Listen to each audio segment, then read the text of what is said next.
Emma Harris lived a quiet life in Willow Creek, a small town that most people would forget until the day she vanished, leaving everyone scared and confused. In Willow Creek, life moved slowly. The streets had tall oak trees that cast long shadows, and the houses, though simple, felt warm. People waved to each other, borrowed sugar, and kids played freely until the sun went down. Among them was 15-year-old Emma Harris, a gentle girl who fit perfectly in the town. She had a quiet charm that drew people in, and her careful nature made her parents proud but a little worried. Her life seemed ordinary, the kind of ordinary that made people feel safe. Emma's days followed a steady pattern. Mornings were for school, afternoons for homework and soccer, and evenings for walks in the woods near the town. These woods were her escape, a place to think and watch the world. She loved the light through the trees, the leaves under her feet, and the hidden sounds of birds.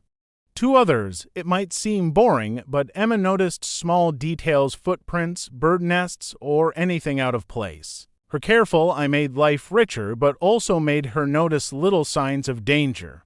At school, Emma did well but never showed off. She had a few close friends built on trust and fun. Teachers said she was mature, but she still enjoyed being a teenager. On weekends, she helped at home, studied, and sometimes took a longer way home just to enjoy the calm streets. To anyone looking, her life seemed perfect and peaceful. Still, strange things began happening in Willow Creek. Neighbors saw footprints that didn't belong, cars parked oddly at strange hours, missing mail, and moved packages. Nothing felt dangerous at first, but a quiet worrying spread through the town, like a shadow over familiar places. Emma noticed these things too. At first, they seemed curious, like puzzles to figure out. But weeks later, these small signs turned out to be part of something larger and more threatening. For now, Willow Creek stayed calm. Families laughed, the wind rustled trees, and Emma went about her days carefully. But underneath, tension was growing, like a storm forming that no one could yet see. It was a Friday afternoon when Emma did not come home. At first, no one worried. Teenagers sometimes stayed behind at school or with friends. But as hours passed, her parents grew uneasy. They called her friends, retraced her steps, and went to the school. No one knew where she was, and worrying grew heavier. The safe, calm feeling of Willow Creek began to feel fragile, like glass ready to break. Night came, and the fear became real. Her parents called the police, who searched the streets and woods where Emma liked to walk. The town joined in, using flashlights and calling her name. Every small sound, a leaf, a dog bark, a car, made everyone nervous. The town that once felt safe now felt strange and tense. By morning, Emma's absence felt real and grim. Local newspapers posted updates, and social media filled with worried messages. Teachers, friends, and neighbors shared pieces of a puzzle that had no picture. The town's easy smiles were gone. Parents held their children closer, checked doors and windows, and watched the streets with new caution. Willow Creek had never felt so uncertain before. Detective Mark Reynolds was assigned to the case. A seasoned investigator, he approached the disappearance methodically, but even he could not ignore the tension in the air. He began retracing Emma's steps, examining everything from school attendance records to her social media activity, looking for the faintest thread that might lead to her. It was clear that Emma's disappearance was not simply a matter of a teenage whim. There were subtle signs that suggested premeditation, things so small that they could have been easily overlooked if not for Reynolds' careful attention. The discovery of Emma's backpack near a hidden trail in the woods weeks later would become a key turning point. Found partially concealed under leaves and branches, it contained a notebook filled with her handwriting, sketches, and notes. The pages held clues that seemed almost like a secret map of her recent days, and one date circled in thick ink stood out ominously. It suggested that someone had been following her movements and that her disappearance was not random but the result of careful planning. As the investigation deepened, the town felt the weight of uncertainty more keenly. What had seemed like an ordinary life, predictable and secure, was now overshadowed by questions and suspicion. Willow Creek, once a place where neighbors trusted one another without thought, had begun to realize that the ordinary could hide danger and that sometimes the calmest lives were the ones most at risk of being shattered. Detective Mark Reynolds knew from the beginning that the case was not going to be straightforward. The early searches had provided only fragments, pieces of information that seemed disconnected but hinted at something more deliberate. He started by examining Emma's daily life in detail, looking for any disruptions in her routine that could point to someone watching her. At first, everything appeared ordinary. Her school attendance was perfect, her friendships stable, and her family life supportive. But when he looked closer, small inconsistencies began to surface.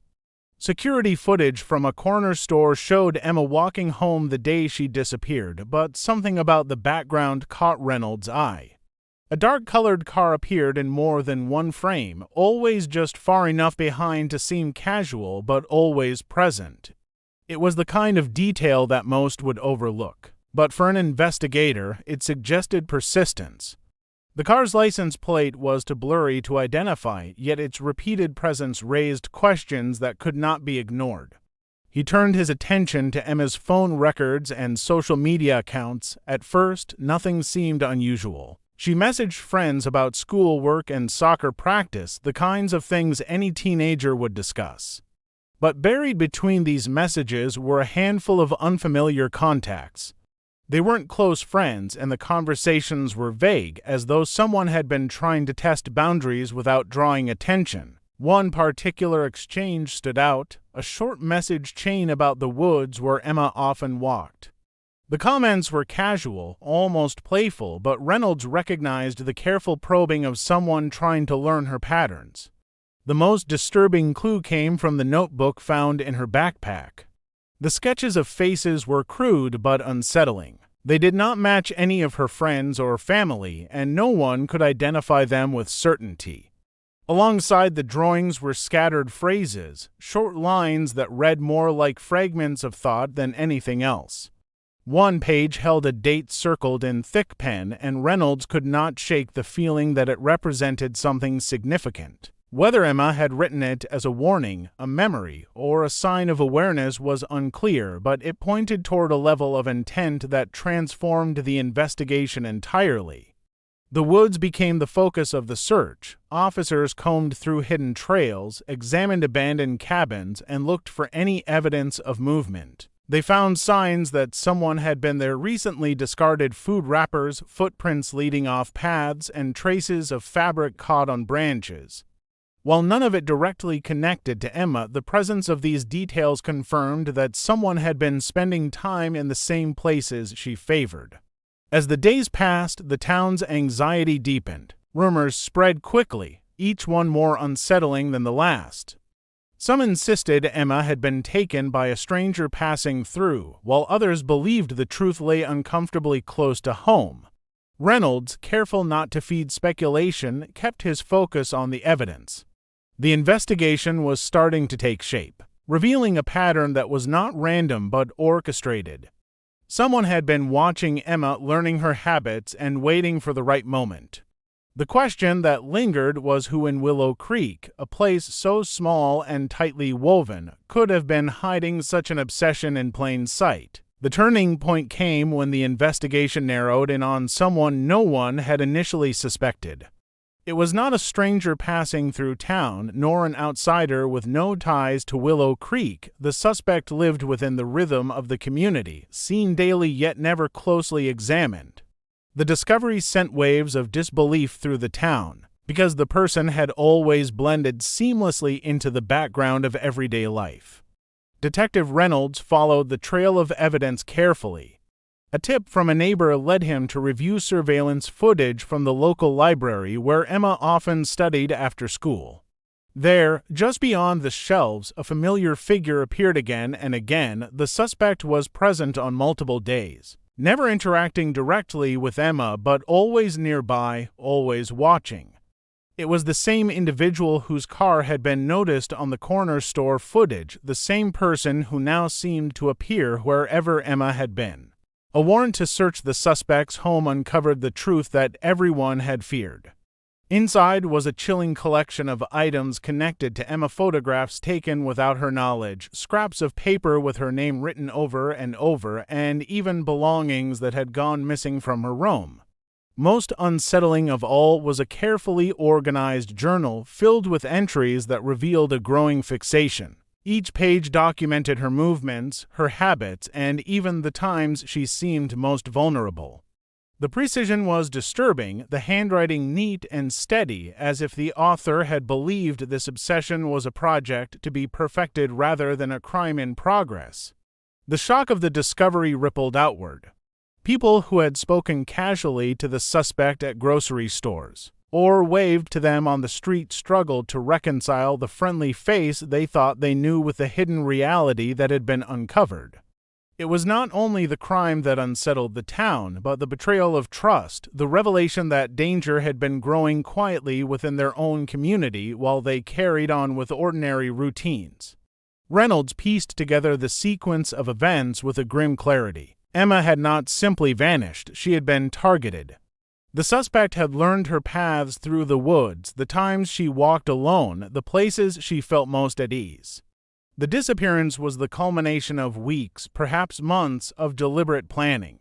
Every overlooked detail, the missing mail, the strange cars, the footprints in the dew had been part of this growing pattern. Even with the arrest made and the suspect in custody, relief did not come easily.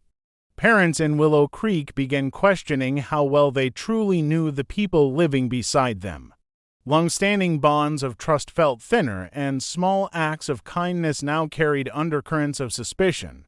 The community was forced to confront the uncomfortable truth that evil does not always arrive as a shadowy stranger. Sometimes it lives quietly among familiar faces, waiting, patient, until the moment it decides to strike.